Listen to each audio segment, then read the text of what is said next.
possibilité de l'atteindre. Mais de toute façon, j'ai continué à les suivre.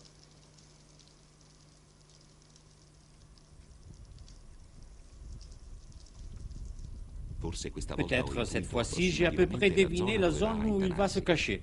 On va voir.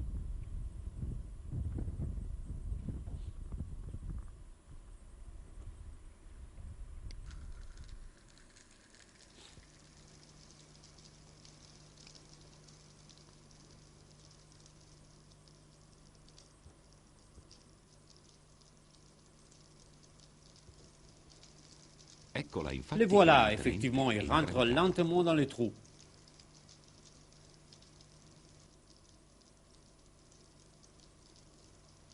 Maintenant, nous pouvons l'apercevoir à l'entrée. Il vaut mieux ne pas tirer. Placé comme il est, on risquerait d'avoir trop de problèmes, avec le risque à la fin de ne pas réussir à les sortir. Il y aura une autre occasion. 10 septembre, fin de l'après-midi. Sur le sec, il y a beaucoup de courant. Pendant tout le mois d'août, je n'ai pas vu trace de Mérou. Mais je réessaye de toute façon. L'idée est de l'intercepter éventuellement en les bloquant dans son trajet vers le trou.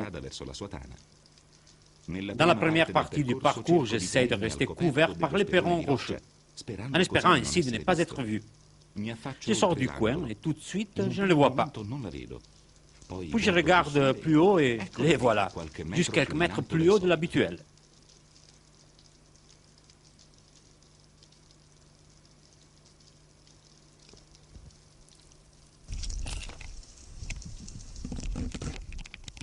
Le coup est arrivé à la cible. De toute façon, maintenant, il faut travailler avec les palmes pour le détacher du fond et lui empêcher de se bloquer à trous. Après, il sera suffisant de lâcher les moulinets et les récupérer ensuite avec calme.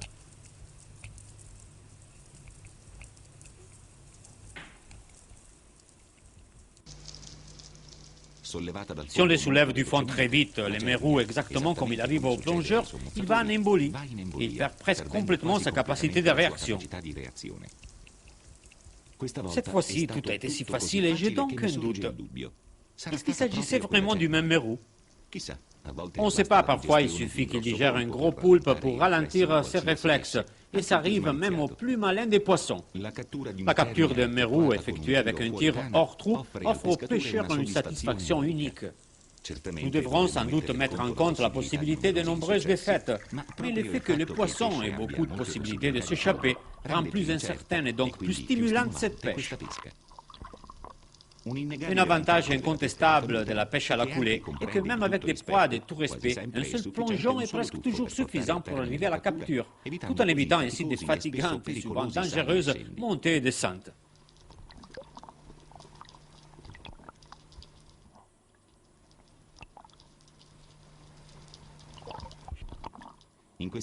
Dans cette pêche, il est fondamental de rester, bien qu'il est possible, sur la verticale du poisson, soit quand nous sommes en surface, soit en face des coulées. En effet, la capacité perceptrice des poissons n'est pas particulièrement efficace dans les contrôles de la colonne d'eau qui les domine, ni en ce qui concerne la vue, ni pour les capteurs de la ligne latérale. Ceci dépend probablement du fait qu'en mer, les grands prédateurs ont difficulté à attaquer du haut vers le bas.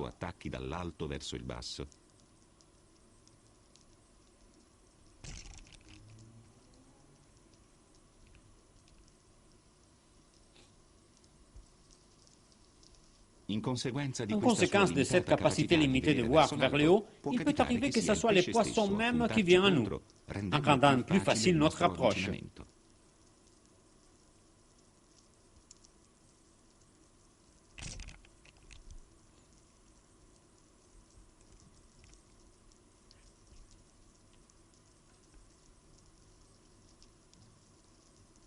Il ne faut pas penser que ça soit toujours si facile. Les images vidéo proposent toujours une synthèse des actions de pêche finies positivement. Mais en réalité, on le sait très bien, les tentatives ratées sont beaucoup plus nombreuses. Je suis en train de descendre proche au mur de granit en espérant de surprendre des poissons. Mais je ne vois rien d'intéressant. Quelques secondes après, quelques mètres plus à gauche, voilà un beau sard. Mais désormais, je suis trop bas pour arriver sur sa verticale. De toute façon, j'essaie de planer obliquement en direction de lui, en espérant de lui couper la trajectoire. Mais lui, il m'anticipe et il s'éloigne tranquille.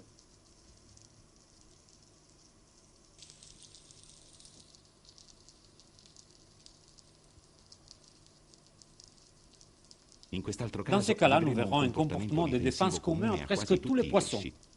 Quand les dangers se rapprochent, parfois ils préfèrent ne pas fuir, car peut-être ils craignent que les vibrations de la fuite puissent déchaîner l'agressivité du prédateur. Et donc, ils se limitent à contrôler la situation, en s'éloignant lentement ou en restant arrêtés, avec la queue pointée vers les dangers. Peut-être pour maintenir toujours ouverte une voie de fuite, ou peut-être parce qu'ils ont compris que comme ça, ils offrent au fusil une cible très réduite.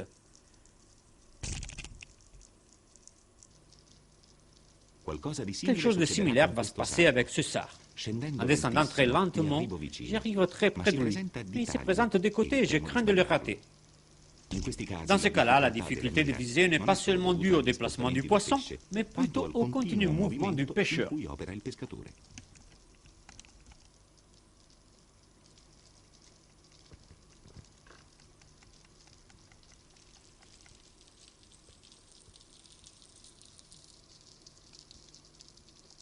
Je crois que dans notre sport, il y a aussi la place pour des brillantes défaites, comme par exemple quand j'arrive tout près d'un gros beccofino, immobile et arrivederci, au revoir.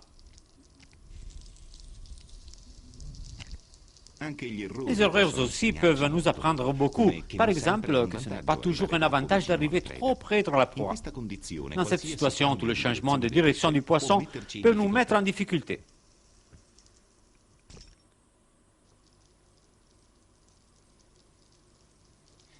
Avec des autres techniques comme l'agachon ou la pêche à trous, on a moins ce problème, parce que le contact avec le fond nous donne stabilité et nous rend plus facile le moment du tir. En essayant et en réessayant, les pourcentages de capture qui initialement n'étaient pas géniales, ensuite il atteindra un niveau plus acceptable.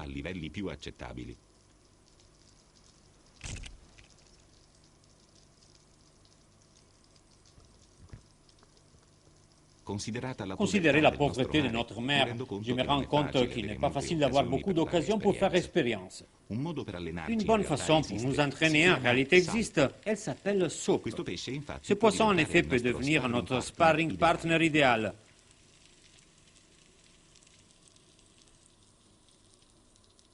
La soupe est de plus en plus présente sur tous les types de fonds.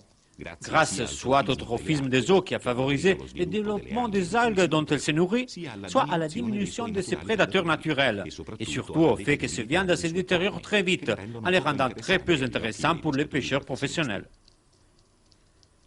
Les occasions de capture donc ne manqueront pas, mais ne croyez pas qu'il s'agit d'une proie facile, au contraire.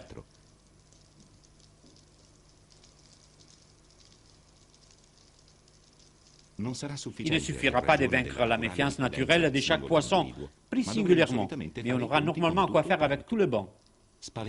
Si nous effrayons un seul poisson, nous les verrons fuir tous.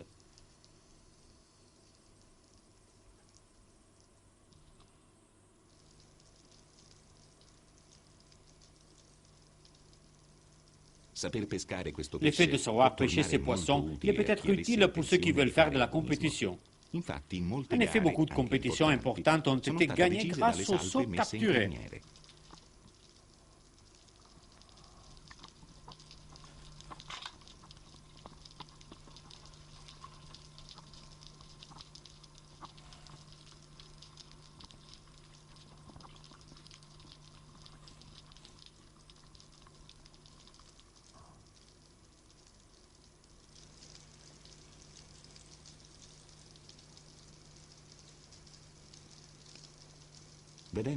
Tout en voyant beaucoup de poissons, on pourrait avoir la tentation de tirer au milieu du banc, avec l'espoir d'une capture multiple. Il ne faut pas le faire, parce que jamais ça peut être un succès.